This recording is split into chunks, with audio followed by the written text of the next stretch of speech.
and welcome to Morning Fuel. I'm your host, John Bundy, and you are here because you believe in the power of the spoken word and its ability to change lives, and that by sharing our stories, we can help others overcome challenges that they cannot overcome on their own.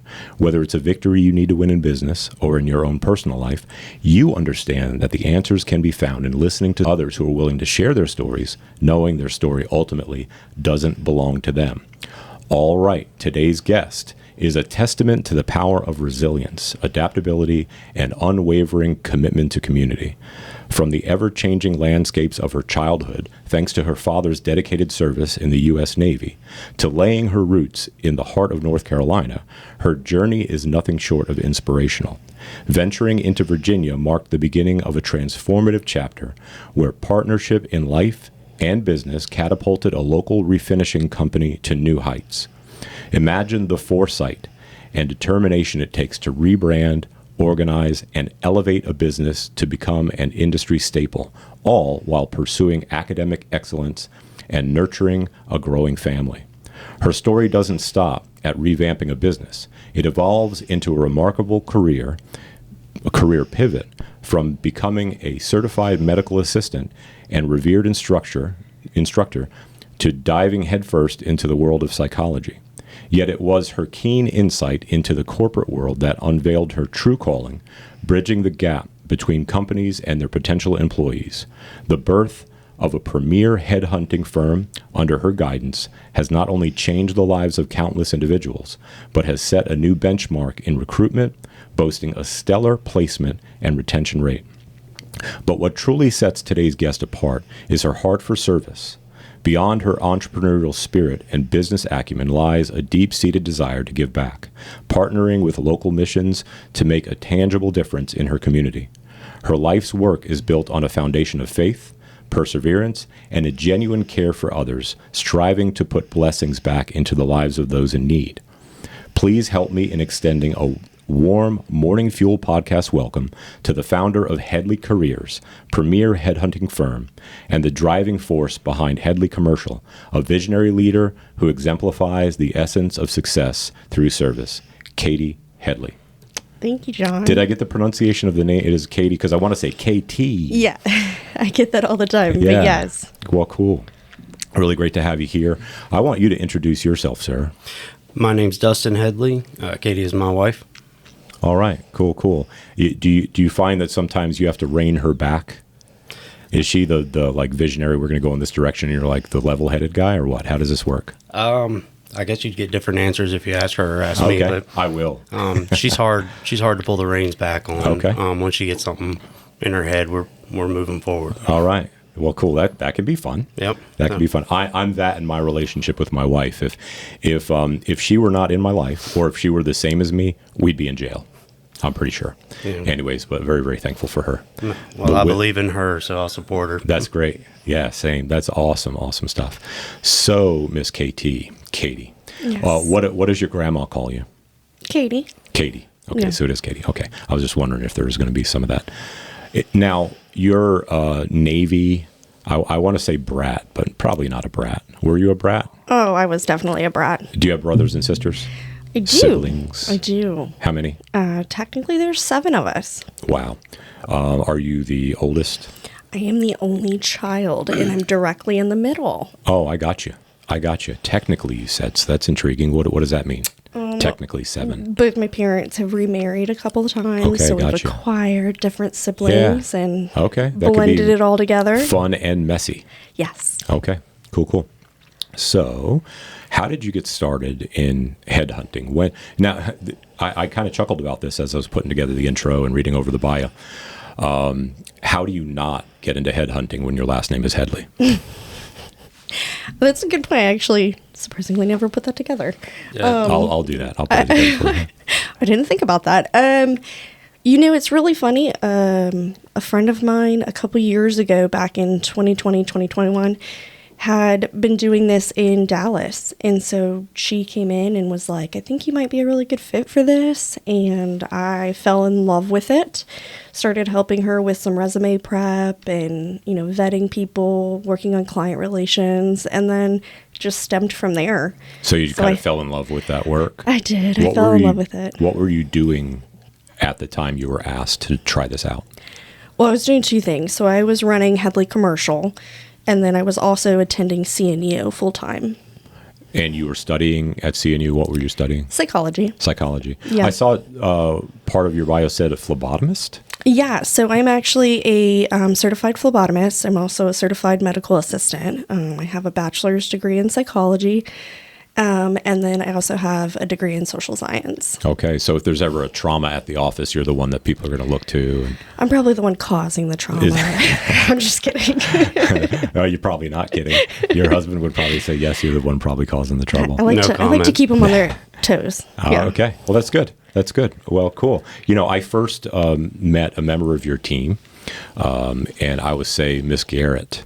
And, she seems probably to be another part of the balance of your team. She seemed to me kind of chill, laid back, kind of soft spoken, but probably one of those people you go to for some advice and wisdom. Even though she seems to be pretty young, but still. She is. She's definitely got a beautiful heart. I like her outlook on things. Not like God bless her heart. Not like that. Okay. No. Cool. She's got a good heart. She comes from, a good family and wholesome values, and she really utilizes that in her everyday work, and I appreciate that. Wonderful. Okay, so the adventure started when you were asked to do this type of work. Will you explain how that started? I mean, you touched on it a little bit, but how did that start? And then when did the light bulb go off and, I'm going to do this for myself? Well, my friend, she actually helped me launch it. So she owns the business that she does in Dallas because we're independent recruiters, essentially. And I started kind of reaching out, obtained my first client who actually reached out to me, thank God. And once I had my fingers on it, I just, the hunt, I loved it. I loved narrowing it down and finding the right person. And I loved meeting the different candidates and getting to know their stories, look at them beyond just what's on the piece of paper in front of me, and connecting with the client and getting them like a long-term placement. And that person is still at the company I placed him at. Wow. Yeah. And how long ago was that? 3 years ago. 3 years. So 3 years ago, you started with your first client. Mm-hmm. Wow, that's cool. But when you did that, when you launched out on your own, your friend in Texas lost a valuable part of the team. But that was... Well, it was never technically on her team. Okay. It was just more of she's a friend and this is what she did. And then she was like, Dustin really was the one that was like, you should talk to her because what she does is right up your alley. Like, I think you would enjoy that. Okay. So you've got a good coach and cheerleader here. Definitely. Oh, that's great. That's great. I've watched her try different things before, and she excels at everything she touches. But this was the first time I was like, this is you. Like, you were built for this, and if you don't try it, like, you're crazy. Yeah, out of your mind. Okay, cool. So...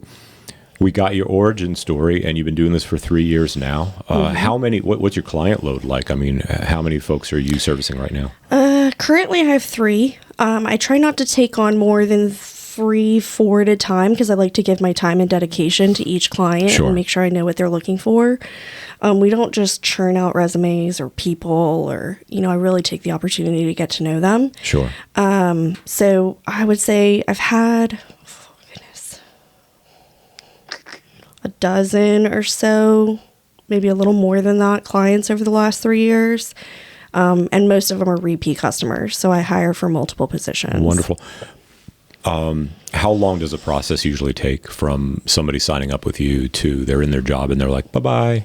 Well, my shortest turnaround's 3 days. Wow. Yes, that one was a good one. So I just happened to... I have a very extensive network, and so I was able to reach out and find the perfect person. presented them to my client, and then 3 days later they were hired. So now, you've got an extensive network, and I can imagine. I was not, I was not in the military, though my dad did serve when he was stationed in Hawaii. I was in my mother's womb, so I never knew a military family. He'd served his 4 years and was out. But you moved around a lot, and even out of the country. Yes, we moved around, oh my goodness, 9 or 10 different states before I was even 7. Okay. And then he did 3 tours in Iraq. Okay. And I also noticed Guam was one of the places that you, how old were you when you were there? I was young. I was 3 to 7 there. I loved it there. Okay, I was going to say it made it to the bio, so obviously something. So Guam, do you ever go back and visit, or is it just one of those memories you have? No, I'm not getting on that plane that long again. How long would it take? I don't know. I was a kid. It just felt like it took like 2 days, but realistically, I'm sure it wasn't that long. A couple hours. Yeah. Have you gone? Are we there yet? Are we there yet? Exactly. Wow. Tell me about your earrings there. Oh yeah. Well, one of my favorite things was the geckos. You can catch geckos everywhere, and I'm not talking about like the big fat ones that you buy at the store. I'm talking about like the little green skinny ones. Okay. The true gecko. Yeah. Do they make noise?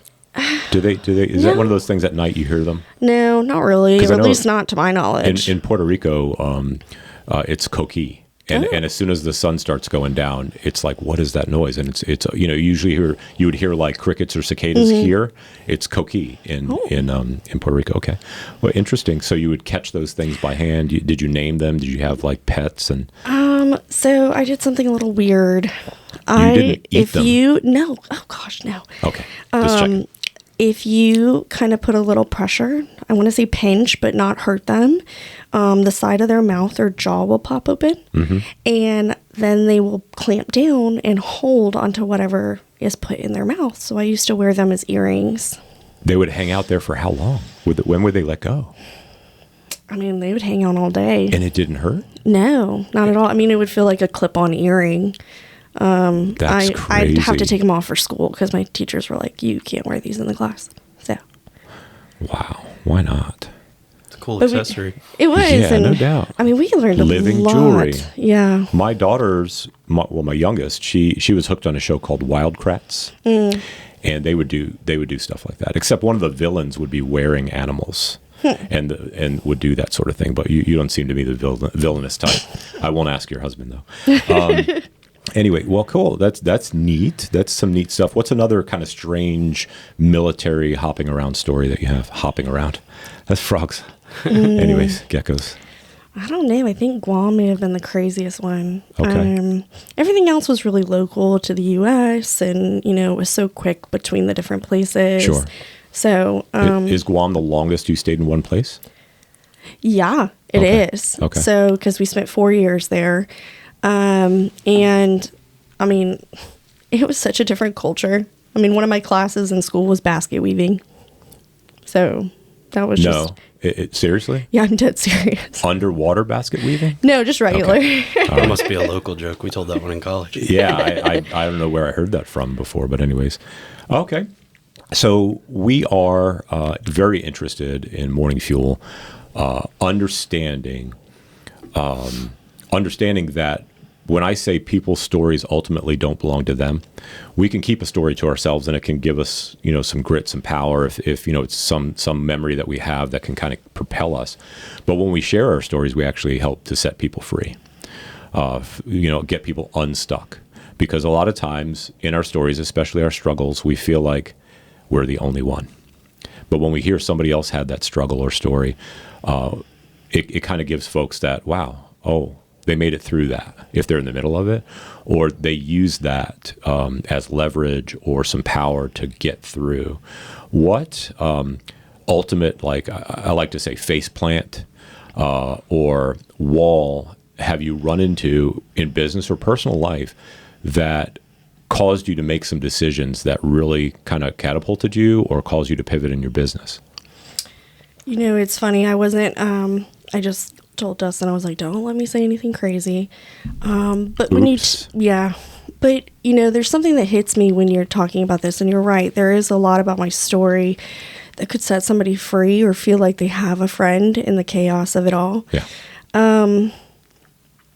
I would have to say the biggest kind of hurdle is a personal hurdle. I grew up with I love her, but a narcissistic mother. Gotcha. And the family struggled from a lot of mental illnesses that was never treated, and so that kind of portrayed off to the kids. Sure. So growing up wasn't super easy, and the siblings that I have, none of us talk to each other.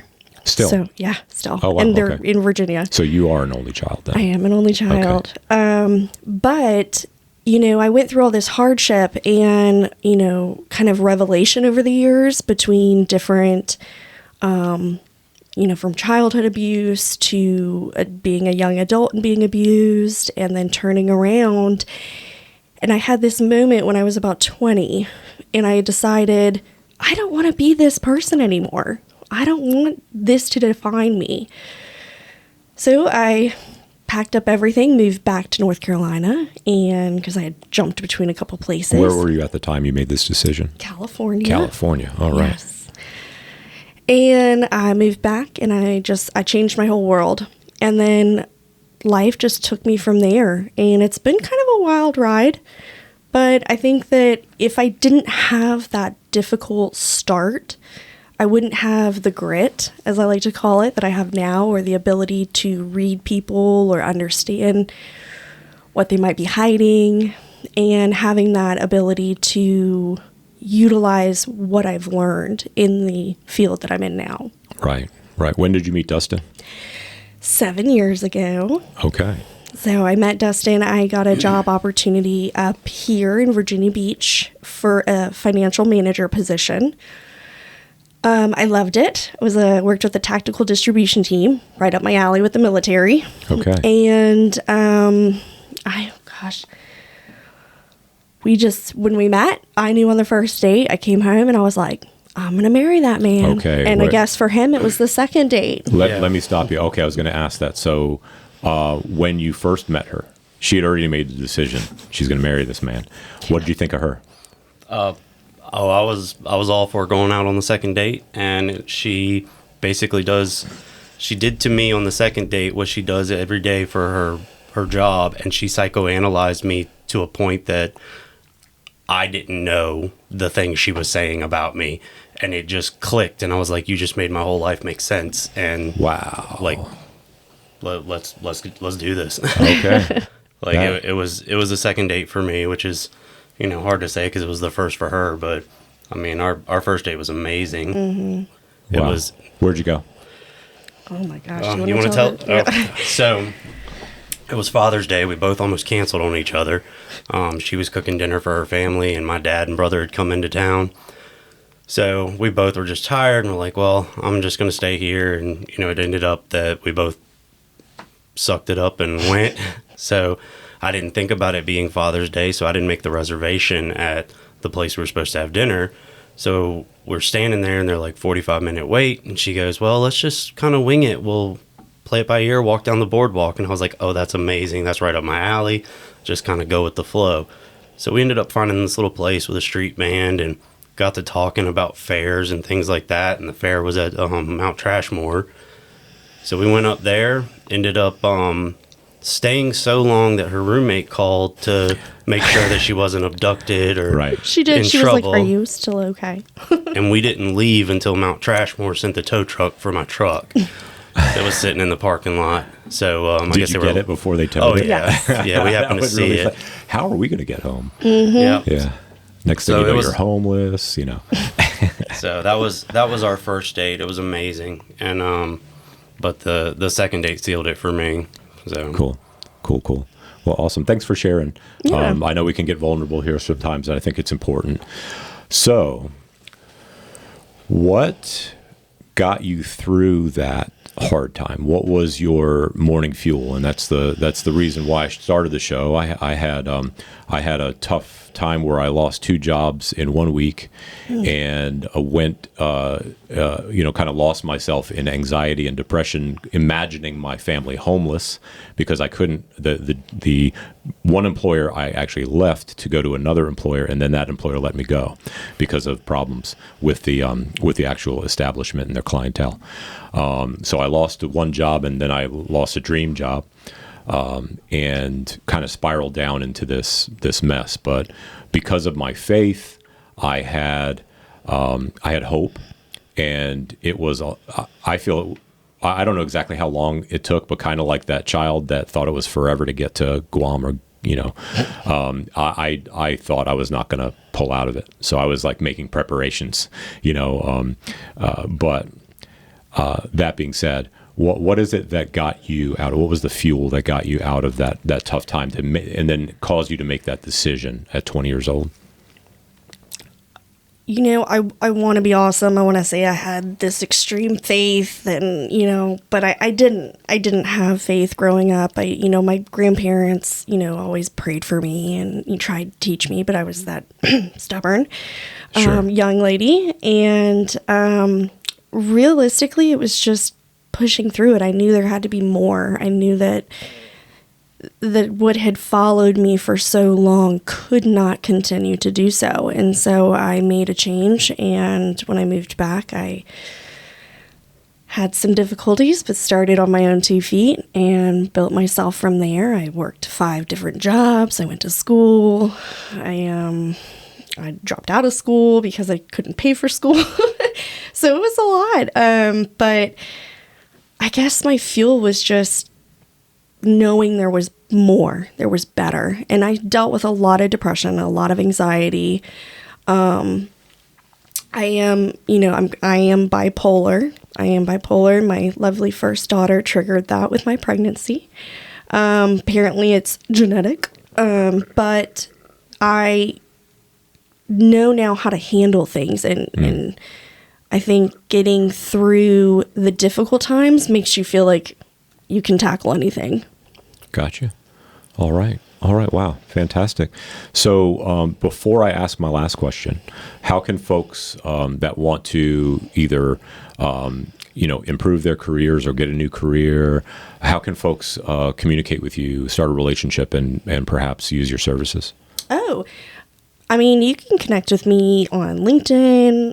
You can call. I'm a big call or text kind of person. Do I put my phone number out there? Well, you can if you want. This is ultimately with you. If this is something you do, and folks can just contact you, then yeah, sure. Yeah. Well, my phone number is 757-478-6292. That's my direct line. Okay. I have people that'll call or text, whatever's easiest or most comfortable for them. You can email me, Kaytee, Kaytee, at headhlycareers.com. But I think my biggest tip is, reevaluate what you're offering. You get a lot of people that get stuck in a rut, or people that are now in the job market that haven't been for the last 10 years, and they don't take the time to reevaluate what they want and what they're looking for. So self-reflect and, take time to consider what you want your future to look like before just pursuing any job. Right. Fantastic. Great information. Okay, last question. Kaytee Headley of Headley Careers. What do you, as a business owner and also just a human being, what do you need most right now?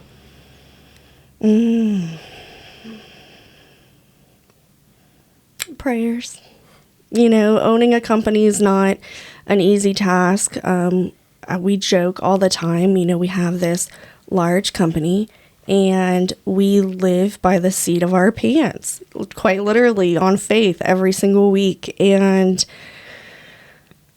you know what? More prayers, the better. Fantastic. Okay, wonderful. Well, you get some of that. That's great. Thank you. Great stuff. Kaytee, Dustin, really great to have you on. Thanks so much for agreeing to do this. And we hope that you're welcome. We hope that those folks that are in need of your services will reach out. Absolutely. Awesome. Well, great. Have a wonderful day. Great weekend. All right. You too. Take care. Thank you.